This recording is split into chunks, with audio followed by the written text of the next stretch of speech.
let's move on with an inspiring book that might be a life changer. And today it's about the Growth Delusion from David Pilling. This book is a must read for anyone looking to understand why our current economic system often fails us and what we can do to create a future where progress is measured in meaningful ways.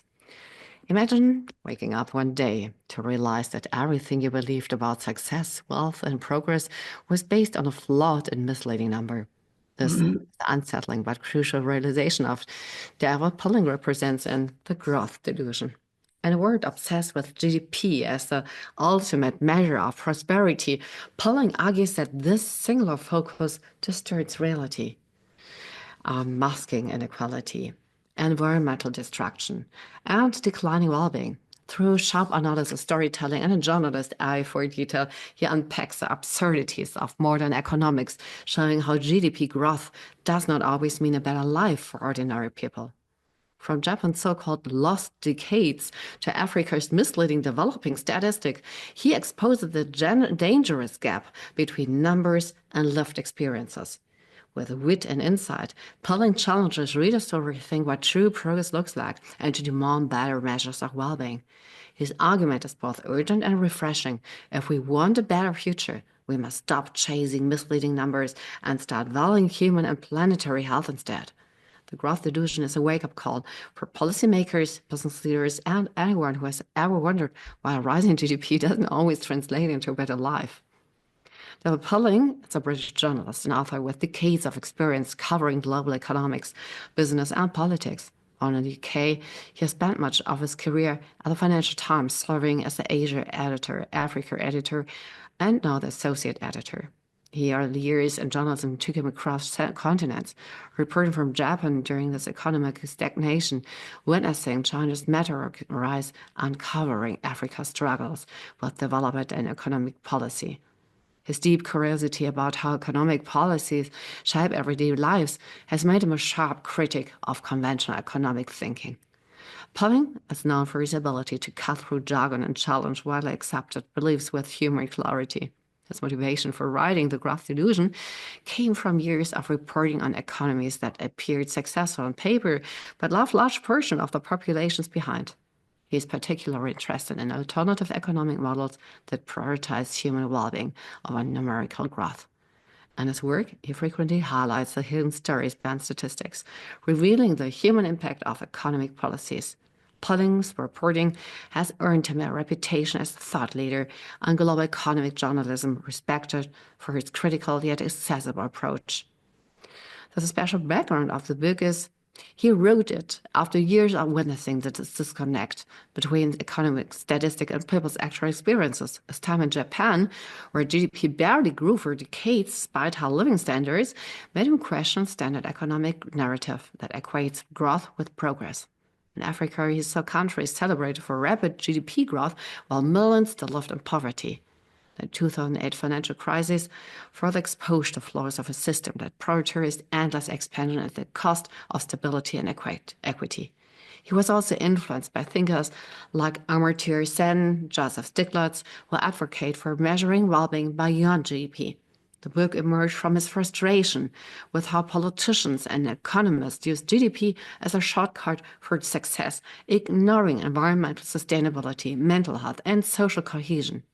He wanted to challenge the mainstream belief that growth alone solves our problems and offer readers a new way to think about progress. His research took him to places where alternative models were being tested, such as Bhutan's Gross National Happiness Index and New Zealand's Wellbeing Budget. By weaving together real-world examples, history, and expert insights, Pilling makes a compelling case for rethinking how we define success in a modern world. The sense of the book, I would say, is we must stop chasing GDP growth as the ultimate measure of progress and instead focus on human well-being, sustainability, and economic fairness. So if I should give 7 tips from the book I read, it is stop obsessing over GDP. Economic growth alone does not guarantee better living conditions or happiness. Look behind the numbers. Statistics often hide real inequalities and struggles within society. Consider alternative measures. Countries like Bhutan or New Zealand are adopting well-being-based economic models. challenge economic myths. Not all growth is good, and not all stagnation is bad. And recognize the cost of progress. Environmental destruction, stress, and inequality often accompany rapid economic expansion. And push for smarter policies. Governments should focus on sustainable development rather than short-term economic gains. And last but not least, rethink success. True prosperity means a balance between financial security, environmental sustainability, and mental well-being, from my point of view, and from the book's view. So I would like to give 5 quotes from the author, which I really liked. We're prisoners of GDP, a number that was never meant to measure happiness, fairness, or sustainability. Some of the richest nations in the world are among the most unhappy. What does that say about our obsession with growth? A tree cut down adds to GDP. A standing forest does not. The way we measure progress is deeply flawed. The economy is not the stock market, and growth is not the same as prosperity. We need to rethink what success means in the 21st century. Growth should be a means, not the goal. So, and with this, I would like to read you a bit of this book, and it's quite hard, of course, to find among these 330 pages something which gives us gives you a good insight in the book. But I try and sort it out the first part of the book to give you a good entrance. The cult of growth. Over 70 years, advanced society of the world have read themselves in the mirror and mostly admired what they saw: growth. The mirror is called gross domestic product, and it has become our principal means of judging how beautiful we are, both as economies and as societies. The economy, the thing that GDP seeks to measure, is all around us. You can't smell it or touch it, but it's the background noise of the modern world. It is a staple fodder of headlines, business channels, and political debate. Yet, for such a fundamental concept, surprisingly few know precisely what the economy is or how we gauge its progress. All we know is that it must constantly be moving forward like a shark. We define the economy in terms of GDP. In modern times and against its investors' warnings, GDP has become a proxy for a country's well-being. If the economy is growing, then things might be good. If it's shrinking, then not so much. But the mirror into which we have been staring is more of the foreground than the bathroom variety. The image reflected back is grossly distorted and increasingly at odds with reality. Our economic mirror is broken. We're living in an age of anger, defined by popular backlash and rejection of previously cherished institutional ideals, up to and including Western liberalism itself. In the US, that has led to the rise of Donald Trump. Britain has voted for Brexit. And in Europe, unconventional parties, both on the right and left, have shaken the status quo. Their political convulsions caused by popular revolt from India to Brazil, from Philippines to Turkey. There are many competing explanations for what has caused popular rage in countries that have, judged by conventional measures, never been richer.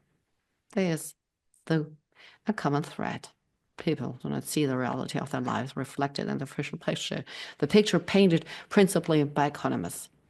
Some of the forces at play this backlash stem from issues of identity, a sense of helplessness, lack of affordable housing, an absence of community, and anger against money politics and rising levels of inequality. Some stem from the fact that our artificial definitions of growth and the economy no longer fit people's lived experience. This book aims to explain the gulf between what experts say about our lives and what our lives actually feel like.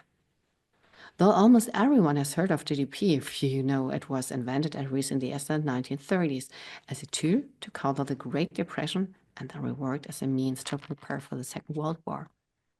The first thing to understand is that economy is not a natural phenomenon and truth to be discovered. Before 1930, it practically didn't exist. It is a man-made thing, like candy floss or car insurance or double-entry bookkeeping. If GDP were a person, it would be indifferent, blind even, to morality. It measures production of whatever kind, good or bad. GDP likes pollution, particularly if you have to spend money clearing up.